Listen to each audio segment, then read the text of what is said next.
Je suis fruit confit, c'est mon vice, c'est ma philosophie. Je suis fruit confit.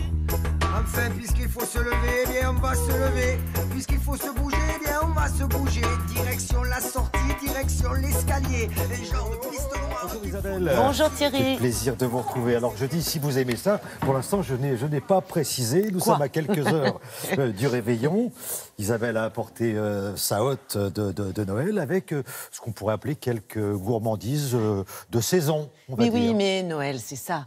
Noël, on rassemble les savoir-faire, on réunit toutes les traditions, on oublie tout, y compris l'actualité. En tous les cas, on essaye. On a envie de douceur, on a envie de goût sucré. C'est absolument... comment dire, c'est une obligation, oui, presque, la je dirais, sur la table de fête. C'est une vraie tradition. Alors, confiserie, oui, on en produit pas mal. Oui, on en consomme pas mal. Regardez les chiffres, 228 000 tonnes pour la production. On vous a parlé du chocolat, qui représente quand même plus de 50% des confiseries que l'on apprécie. On vous a parlé des marrons glacés. On vous a parlé de quoi encore? Des calissons, du nougat. Qu'est-ce qui est resté? Les fruits confits et les pâtes de fruits. Alors, pour vous montrer comment c'est fabriqué, depuis très longtemps d'ailleurs, on s'est rendu à Clermont-Ferrand. Pourquoi Clermont-Ferrand? Parce qu'il y a une tradition des fruits confits. C'est vrai que les fruits poussaient très bien sur les hauteurs, les contreforts de Clermont-Ferrand. Et puis, c'est un savoir-faire qui s'est perpétué aussi grâce aux cures thermales. Les curistes aimaient bien les fruits confits. Donc, on s'est rendu chez un des derniers, pour ne pas dire le dernier, parce qu'aujourd'hui, on consomme moins de sucre.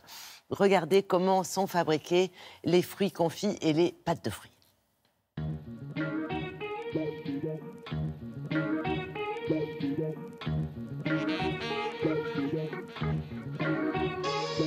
L'entreprise qui a fêté cette année ses 138 ans. Elle emploie 100 personnes environ qui perpétuent le savoir-faire auvergnat du confisage qui remonte au XVe siècle. Et donc aujourd'hui, c'est la dernière entreprise de ce type ici. Nous faisons à la fois des pâtes de fruits et des fruits confits qui consistent à transformer les fruits avec du sucre. Nous avons deux saisons, la saison des fruits, puisque nous achetons les fruits au moment de leur maturité, et la saison de Noël, qui est la fin d'année, pour laquelle on commence à travailler dès le mois de mai, et qui représente les 2/3 de notre chiffre d'affaires. On achète les fruits frais, on va les congeler, et au fur et à mesure des besoins, on va les prendre et les faire bouillir dans une étape qui s'appelle le blanchiment. Ceci, ça permet de saturer le fruit à eau et également de rendre la paroi du fruit plus poreuse de façon à ce que l'eau puisse sortir à chaud et le sucre la remplacer. Ça va durer jusqu'à 3 semaines. C'est donc un procédé extrêmement long qu'on va contrôler pas à pas de façon à obtenir en sortie une qualité excellente et stable.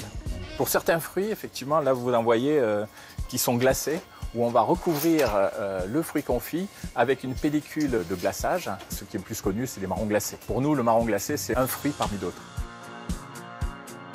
Pour faire des pâtes de fruits, la recette est assez simple, mais ça représente quand même un grand savoir-faire. Parce que comme pour les fruits confits, il faut qu'on ait un équilibre des sucres très subtil. Et c'est ce qu'on fait par un mélange entre les pulpes, le sucre et la pectine. On mélange cela et après on fait une cuisson qui va durer une demi-heure à peu près, où on va faire évaporer l'eau, toujours avec la même idée de remplacer cette eau par le sucre, pour obtenir la pâte de fruits. À la fin du procédé de fabrication, on enrobe la pâte de fruits avec un petit peu de sucre, de façon à ce que, quand on la prend avec les doigts, ça ne colle pas, et puis aussi ça permet de ralentir le phénomène de dessèchement qui peut se produire au bout de plusieurs mois.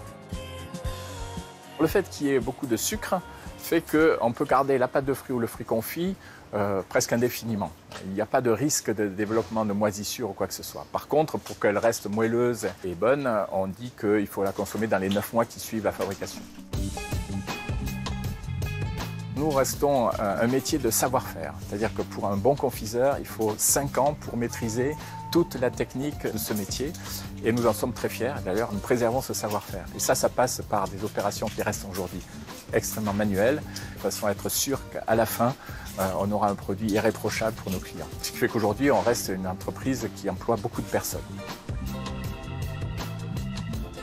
Et pour vous prouver l'originalité du savoir-faire de Clermont-Ferrand. Ancestral, de père en fils depuis, je crois, 1880. Regardez ce plateau, et il y a quand même des originalités. Moi, le kiwi confit, voilà, on a un petit morceau de kiwi là, ici, ben, je ne savais pas. kiwis, Voilà. les mandarines, vous avez tous les zestes, vous avez des cerises, vous avez des reines claudes, des abricots, enfin il y a beaucoup de choix et c'est véritablement réalisé de la même façon depuis très longtemps avec un savoir-faire dont cette maison à juste titre est très Et fière. on en reparlera avant d'y goûter, on en reparlera un petit peu plus tard.